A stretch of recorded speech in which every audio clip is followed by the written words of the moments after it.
Okay, thank you everybody, and I'm proud to be joined by my colleagues here. We have had a task force focusing on this issue, and these members and some others are active and proud members of our task force. So look, 27 days ago, every single senator sent Donald Trump a clear and simple message: release the Epstein files. Congress passed a law, not a suggestion, not a request. The law requires DOJ to release the files by Friday, December 19th. In 3 days, President Trump has a choice: follow the law and release the files, or break the law and continue to hide the truth from the American people. Let me be blunt. We fully expect Trump, Bondi, and their minions to dodge, delay, or partially release these files. If they release some documents and hide others, the American people will see right through it, and they'll ask the obvious question. We are all asking the obvious question that looms. President Trump, what are you trying to hide? President Trump, what are you trying to hide? That's the question the American people are asking. Now, over the past few weeks, Senate Democrats, including my colleagues here with me, have been preparing for every scenario. We're working with the victims' attorneys. We're working with legal experts. We're working with people very familiar with this case to ensure full compliance of the law. If the administration withholds some documents unlawfully, we will know. If they abuse narrow exemptions to hide the truth, we will know. And there will be serious legal and political consequences. This law passed with near unanimous support. The survivors deserve the truth, and the American people are demanding it. This isn't political. Democrats and Republicans agree. The American people deserve the truth. So, Donald Trump, release the Epstein files. Stop hiding. Stop delaying. Come clean with the American people. And if you don't, the question will only get louder and louder and louder. Trump, what the hell are you trying to hide? Senator Wyden's done great work on the financial end of this and has been a great member of our team. Ron. Thank you. Sorry. Yeah. No, go ahead. No, Amy, you go first. Now, please. Amy goes next. Go. You're closer to the microphone. Thank my colleagues, and there are two cover-ups that need to be discussed this morning. The first involves the Department of Justice, and that is urgent business that we're focused on this week. The second cover-up is being conducted by the Treasury Secretary, Scott Bessent, and it deals with the financial aspects of how the sex trafficking came to be. So let's talk about them one at a time. First, as Senator Schumer said, there's good reason to be skeptical of whatever spin the Trump administration puts out on Friday. Here's why. This wouldn't be the first time Bondi tried to trick the public with a binder full of chicken feed. That's what she did back in the spring, which infuriated MAGA voters, who took Trump and his cronies at their word that they'd release the files. Second, the cushy treatment by the Trump administration of Ms. Maxwell is totally unacceptable. She was right at the heart of the most notorious sex trafficking ring in modern American history. Despite that, Donald Trump himself said a pardon for Maxwell is on the table. Third, the Trump administration did assign hundreds of FBI agents to look at the Epstein file, but it wasn't to hunt down any more pedophiles. It was really to comb through the files for Donald Trump's name. Why? To protect him from public scrutiny. From the beginning, that's what they focused on with respect to Epstein. So Trump and Bondi do not deserve the benefit of the doubt. Second, we need to look at what Scott Bessent and the Treasury Department is up to here. They've got another massive set of Epstein files.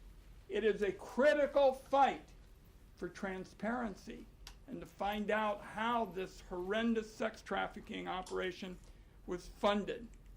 For nearly 4 years, Finance Committee investigators have been on this, and we have been following the money. And to do that, you've got to get access at the Treasury Department to the records that we have seen. The staff of major Republicans have seen them, and the file is made up of thousands and thousands of bank documents. And my investigators say that it is a financial roadmap into how Epstein hurt so many families. It shows who was paying Epstein and where his money was going. It shows what banks enabled his trafficking despite evidence of money laundering and despite the knowledge that he was a sex offender. It shows payments that look like the result of blackmail. It shows big outflows of money to Eastern Europe, Turkey, and Russia, and it includes the names of women and girls. My investigators saw a large portion of these records in 2024 under the Biden administration, but the Trump administration is denying us the file today. It's important for the American people to find out how all of this was financed, and that means getting our hands on the file to investigate further. The Secretary of Treasury, Mr. Bessent, has refused now multiple times to hand it over to our investigators. Ridiculous excuses, again and again. So we have introduced legislation to compel him to turn this over to Senate investigators. And I will tell you that Epstein survivors are already filing suit, against banks because they think that this information is so critical to finding out how they were exploited. So it is time for the stonewalling to end. That's why I so appreciate what my colleagues have done to get this information out on Friday, and the administration is required by law to release the Epstein files at DOJ.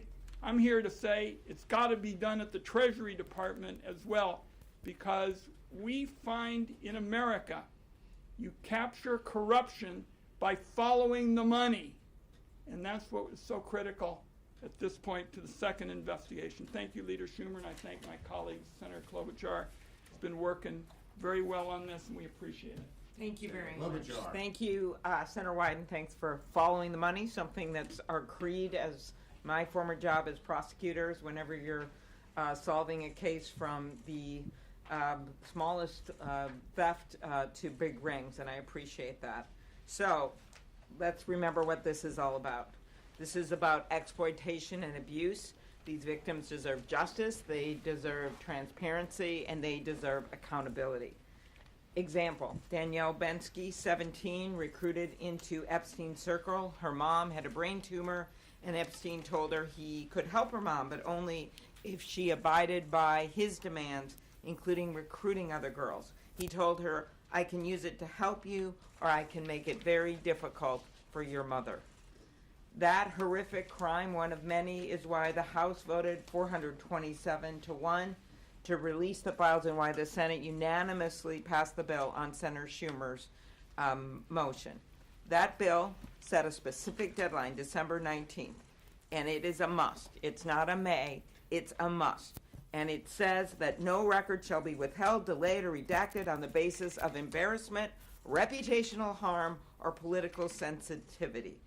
With this deadline, they will show whether they are really going to stop covering up or they're going to protect these powerful abusers. If they redact these files heavily, it will be clear they are hiding something. Maybe it's because Donald Trump is mentioned 1,500 times. Maybe it's because they want to shield wealthy donors who are implicated in these files. Regardless of the reason, if these files are heavily redacted without justification, Americans will know that they are once again, this administration, siding with the rich and the powerful. Remember, if the president was actually serious about truth and transparency, his administration would have released these files months ago. All the way back in March, the Attorney General said everything is going to come out to the public. The public has a right to know. It's been 9 months. 9 months. And if the administration withholds or heavily redacts these records, it will be clear whose side they are on. We know the money, follow the money. They haven't released those yet. And then when it comes to this, they literally have the power of the entire Congress telling them, get them out there now. That's what these next few days will tell us. And with that, I turn it over to my colleague who's been working on this for months and been right out front on it, Senator Merkley. We smell a rat. Why? The president campaigned on releasing the files. Pam Bondi assured everyone the files would be released. Kash Patel said the files will be given to the public. And yet here we are. Not a single bit of these files has been released. And then what happened? Well, we had over in the House bipartisan leadership with Ro Khanna and Thomas Massie and a discharge petition. And as the discharge petition started to reach the critical number required, the House went on 8 weeks of vacation in order to avoid releasing these files. That's never happened in American history. And then we find, as they were coming back, what happened? An announcement that some new investigations were being launched. That was on November 14th. And on the evening of the 18th, Senator Schumer went to the floor, asked for unanimous consent that the bill from the House be deemed passed when it arrived in the Senate, and unanimous consent was secured from all to send this message. And what happened the next day? Pam Bondi gets up and says, we have this new information to justify new investigations. The timing of that's awfully suspicious. So the leaders in the House and the Senate demanded a meeting. We wrote to Pam Bondi, Ro Khanna, Tom Massie, myself, Ben Ray Lujan, and we were joined, and I welcomed the bipartisanship of Senator Murkowski to say, we want to know what you're up to. Meet with us and explain these new investigations. What is this new evidence? What are you undertaking? And how are you setting forward a plan to make sure all the documents are released on the 30-day notice? We got a response. The response was, we acknowledge receipt of your letter. Now that's it. So one of the things to watch for is the argument that vast sections had to be redacted in some cases to defend the integrity of some newly invented investigations. One way or another, we anticipate that Trump is going to continue to hide the files that should be released. We must not let it happen. We must not let it happen because we are about accountability for the perpetrators and justice for the victims, and that will not happen unless there is transparency and the documents are released in whole. Thank you. Senator Blumenthal. Yes, thanks to my colleagues, most especially to Senator Schumer for being so steadfast and unyielding. I think we need to recognize why we are here. We are here because of the survivors.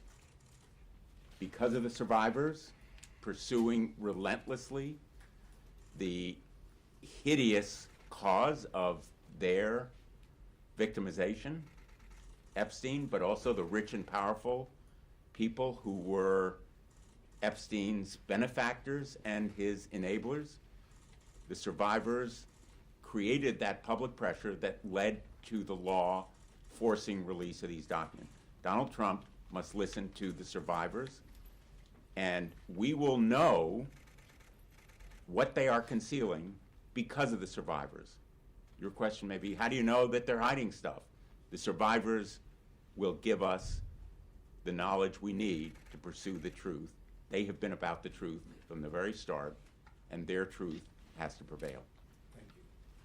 And so, as I mentioned, we've had a task force of 13 members. We've divided up in different groups because we know, we believe that they will not give full, open disclosure where there's great accessibility. What is Trump hiding? We're going to find out everything that he hides, that he has hidden. Not just not releasing the report, but once he releases the report, what else he is hiding. And that's why we assembled this task force, and we've had great success, great help from the survivors and their lawyers, from others who have prosecuted. Ron's done a great job on the financial end of it. We're going to find everything out. He can run, he can't hide. Questions on this subject? Yes. What is your sense in terms of the time frame? Is it end of day on Friday, or is it like Well- when you need to have these documents? And if you don't, is there a legal recourse that you are already planning? Okay. The first question. We don't know when exactly they'll release it. They may try to do it at 11:59 p.m. They have to do it by the 19th. That's the law. If they don't release the documents, there's going to be such an outcry from one end of America to the other that I think they'll be forced to do it. Just as they've resisted all along, but we're at this point. The public pressure, you know, as Abe Lincoln said, public sentiment is everything. You've rarely seen so many different political wings of each party come together and say we need this. So we believe they'll be required to do it. Obviously, we would pursue every legal, legislative, and administrative way to get this done as well, but public pressure will be everything. Yes? How are you planning on addressing this if they do release it and it's so heavily redacted that there's nothing that's underneath it? Well, the people who wrote the legislation drafted it very carefully. We've been consulting our lawyers on just that issue, and we will be able to first make the point that some of the redacted stuff doesn't have, much of the redacted stuff doesn't have to be redacted, and we'll have chapter and verse on that. And second, we will be prepared to argue that in court. But again, our number one ally in this is the American people, and they are going to demand that it be released. And when we say this and this and this shouldn't have been redacted, what are they hiding there? It's going to increase a lot of heat on them. And clearly, as Senator Schumer knows, having met with them, the victims are not also going to allow this to happen. Right. They're going to be leading the way. They want to know what's in these documents. The victims are already filing lawsuits using the information we've gotten. They are not going to let this just go by the board. Yes. What is your plan for making progress on Senator Wyden's bill with regard to Treasury? Well, why don't I call on Senator Wyden?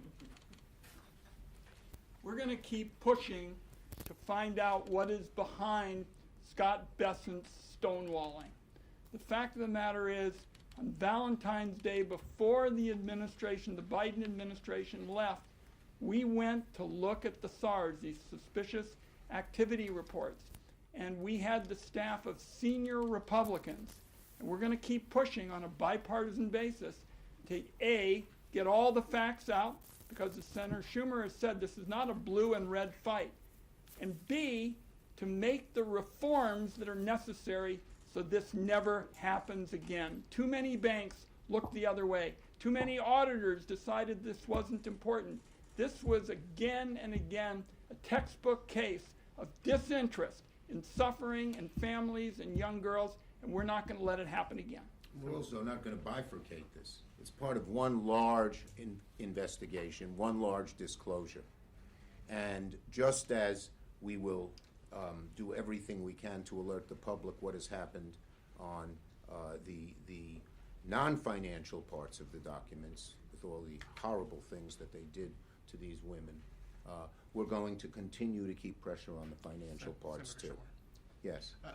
So let's say these files do get released. Is it just going to be a public release, and you all are just going to let the American people go through them and come to their own conclusions? Or will Senate Democrats, will there be a coordinated campaign? Will there be anything that we can expect next year when you all Well, the return? first step is to get them all released. That will be our first job. And then, once we have the releases, obviously, it's going to be clear as could be to the American people what has gone on here.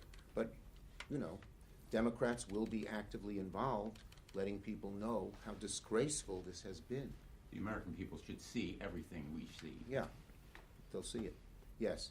In terms of the timing, if you need to go to court after the release because it's, there are too many redactions or just everything's not there, is that something that can happen quickly, days, We're weeks? gonna, we have great lawyers who are ready to go, and we will leave it to them as to the best sense of And are timing. you working But with- certainly, we wanna let public pressure build and build and build. And are you working with the Republicans on the court action? Because the law was bipartisan, would it We expect that we will have lots of bipartisan support. Thank you, everybody.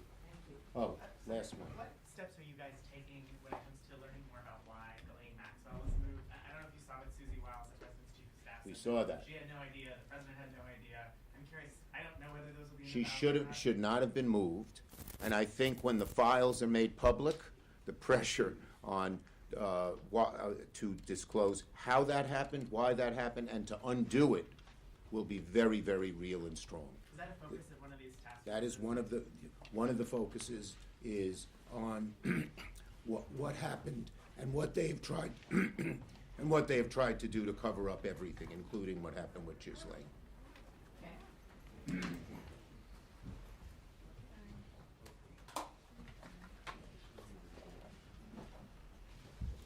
Everybody, you should know we expect to have some more information tomorrow